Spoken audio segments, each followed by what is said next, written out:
امریکہ میں Joe Biden انتظامیہ کو کنٹرول سنبھالے ہوئے 15 ماہ ہو گئے ہیں اور تب سے پاکستان امریکہ تعلقات شدید سرد مہری کا شکار ہیں۔ اس کی ایک بڑی وجہ امریکہ کی افغانستان میں فوجی شکست اور وہاں سے انقلابی ہے۔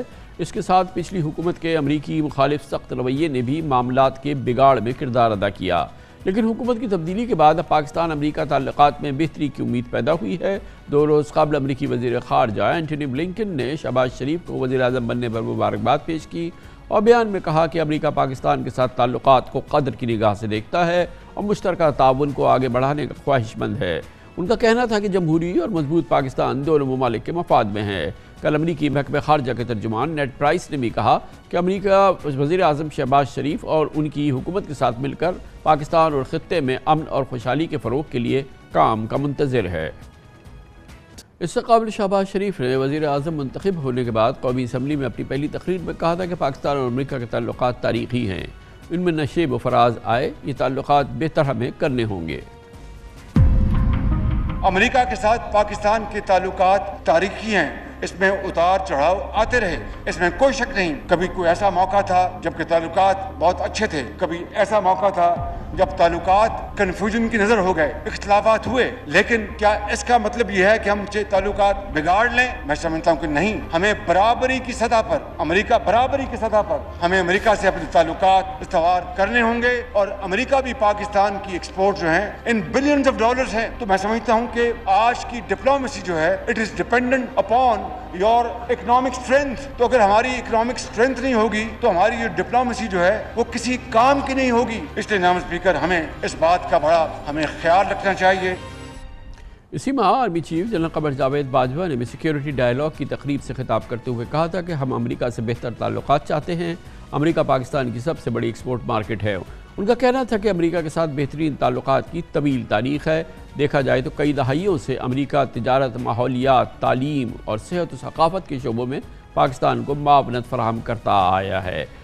حالیہ مشکل ترین کورونا کے ماحول میں امریکہ نے پاکستان کو 6 کروڑ 15 لاکھ ویکسینز کا عطیہ دیا۔ کورونا سے نمٹنے کے لیے امریکہ نے پاکستان میں 30,000 سے زائد خواتین ہیلتھ ورکرز کو بھی تربیت دی۔ پاکستان کو ویکسین، ماسک، ٹیسٹنگ کٹس اور وینٹیلیٹرز اور دیگر اس کی مد میں تقریباً 8 کروڑ ڈالرز کی مالیت اس کے علاوہ ہے۔ امریکہ اور پاکستان کے تجارتی تعلقات کو دیکھیں تو پاکستان اپنی مجموعی برآمدات کا بس 22% امریکہ کو بھیجتا ہے۔ پچھلے مالی سال میں پاکستان نے امریکہ کو 5 ارب ڈالرز ایکسپورٹس کیے، جبکہ موجودہ مالی سال کے جولائی سے فروری تک 4 ارب 40 کروڑ ڈالر کی ایکسپورٹس کی گئی ہیں۔ ملکوں کے لحاظ سے پاکستانی مصنوعات کا سب سے بڑا خریدار امریکہ ہی ہے۔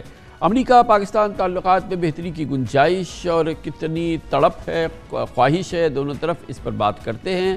واشنگٹن ڈی سی میں پاکستان کے نامور سینئر صحافی انور اقبال ہمارے ساتھ موجود ہیں۔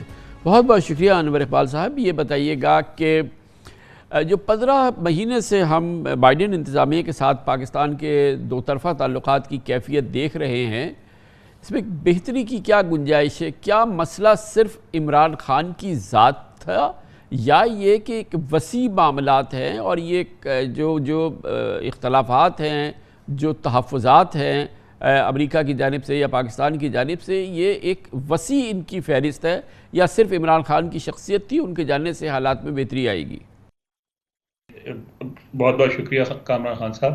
سب سے پہلی بات تو میں یہ کہوں گا کہ آپ نے جو لفظ استعمال کیا وہ بہت بہترین اپروپریٹ ورڈ ہے، بہتری، کہ تعلقات میں بہتری آئے گی اور آ سکتی ہے۔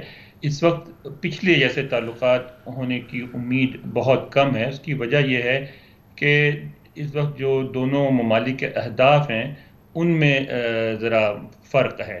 یعنی ایک زمانہ یہ تھا کہ آپ افغانستان میں سوویت یونین کے خلاف امریکہ بھی جنگ لڑ رہا تھا، آپ بھی جنگ لڑ رہے تھے، وہ ختم ہوا تو پھر وار آن ٹیرر شروع ہو گئی، اس میں بھی آپ حلیف تھے۔ اس وقت کوئی ایسی یعنی جنگ نہیں ہو رہی ہے جس میں فوری طور پہ آپ دونوں ایک دوسرے کے ساتھ مل کے شریک ہو سکیں۔ اس وقت جو امریکہ کی پالیسی میں جو بڑی تبدیلی آئی ہے وہ یہ ہے کہ اب وہ ان کا جو مین ہدف ہے وہ چین ہے، اور اس میں پاکستان ظاہر ہے کوئی بڑا کردار ادا نہ کر سکتا ہے، نہ کرنا چاہتا ہے۔ تو اس کی وجہ سے چین کے حوالے سے آپ کے اختلافات موجود رہیں گے۔ دوسری ایک بڑی حقیقت امریکہ کے اندر ہے، جو اندرونی معاملات ہیں ان میں یہ ہے کہ امریکہ میں جب بھی ڈیموکریٹس پاور میں ہوتے ہیں تو یہ زیادہ زور ڈالتے ہیں جمہوریت پر، یہ زور ڈالتے ہیں ہیومن رائٹس پہ اور اس طرح کے ایشوز پہ. وہ جو ایشوز اٹھائے جاتے ہیں تو ہم سے تعلقات میں کشیدگی پیدا ہوتی ہے. اور ہمارے یہاں اگر دیکھیں ماضی میں بھی دیکھیں تو ڈیموکریٹ سے ہمارے بہت زیادہ قریبی تعلقات نہیں رہے. پاکستان کے بہتر تعلقات جو ہیں وہ ریپبلکن ایڈمنسٹریشن سے رہے ہیں، یہاں تک کہ جو ٹرمپ ایڈمنسٹریشن تھی، جو کہ آتے ہی ٹرمپ صاحب نے جو صدر تھے سابق، انہوں نے پاکستان کے خلاف ایک ٹویٹ بھی کیا تھا، بیان بھی دیے تھے کئی، لیکن اس کے باوجود آپ دیکھیں عمران خان صاحب کا دورہ ہوا، ان کی 2 ملاقاتیں ہوئیں اور ملاقاتوں میں جو باڈی لینگویج تھی وہ اچھی تھی. تو اور پھر تیسری ایک بڑی اہم بات ہے کہ اس وقت امریکہ میں جو انڈین ہیں وہ ایک بڑی تعداد میں ہیں، بہت انفلوئنشل ہیں، وہ ایسے شعبوں میں ہیں جہاں یعنی ایک امریکن بڑی کمپنیوں میں انڈین سی ای اوز کا ہونا اب کوئی اچھمبے کی بات نہیں ہے، بلکہ شاید کہا یہ جاتا ہے کہ اس وقت امریکہ میں سب سے زیادہ ترقی کرنے والی کمیونٹی جو ہے وہ انڈین ہے. تو وہ پھر آپ کی کھل کے مخالفت کرتے ہیں. آپ دیکھیں ابھی جب آپ کے جو سفیر ہیں مسعود خان صاحب، حالانکہ وہ کیریئر ڈپلومیٹ ہیں، کئی ملکوں میں رہے، اقوام متحدہ میں نیو یارک میں بھی رہے، جنیوا میں بھی رہے، اور سب جانتے تھے ان کا بیک گراؤنڈ. اس کے باوجود آپ دیکھیے انڈین لابی نے یہاں کافی ان کے خلاف ایک ایشو بنایا کہ وہ کشمیری ہیں اور دہشت گرد ہیں اور فلاں ہیں، اور یہ ایشو ابھی دبا نہیں ہے. جب بھی اگر وہ ایکٹیو ہوں گے تو انڈین لابی پھر سامنے آئے گی. تو انور اقبال صاحب میں ابھی حالات... پھر معاف کیجیے گا، دوبارہ پھر اپنے پہلے سوال کی طرف جاؤں گا کہ عمران خان کی شخصیت کتنے معنی تھی ان تعلقات میں بہتری نہ آنے کی، جس کی کہ اب ہم امید تو کر رہے ہیں، مگر جو دوسرے مسائل ہیں وہ اپنی جگہ برقرار ہیں، یا عمران خان کی شخصیت کے ہٹ جانے سے کافی تیزی سے حالات میں بہتری آ سکتی ہے؟ عمران خان کی شخصیت جو ہے ایک رکاوٹ بنی، وہ بنی گزشتہ چند مہینوں میں. اس سے پہلے تو نہ وہ کوئی ان کے بارے میں یہاں نہ کوئی نگیٹو فیلنگس تھی نہ پازیٹیو فیلنگس تھیں. بس یہ بات البتہ ضرور تھی کہ صدر بائیڈن نے ان کو کال نہیں کی، اور میں سمجھتا ہوں اس میں عمران خان کی شخصیت سے زیادہ جو آپ نے جیسے خود بیان کیا کہ جو کچھ افغانستان میں ہوا تھا، جس طریقے سے ان کو وڈرا کرنا پڑا، اور وہ بات پسند نہیں آئی بائیڈن ایڈمنسٹریشن کو. خاص طور پہ امریکہ میں جو ریئیکشن ہوا اس وقت لگتا یہی ہے کہ جو مڈ ٹرم کانگریس کے انتخابات ہونے والے ہیں اس میں ڈیموکریٹس ہاریں گے، اور اس کی ایک بڑی وجہ افغانستان ہوگی.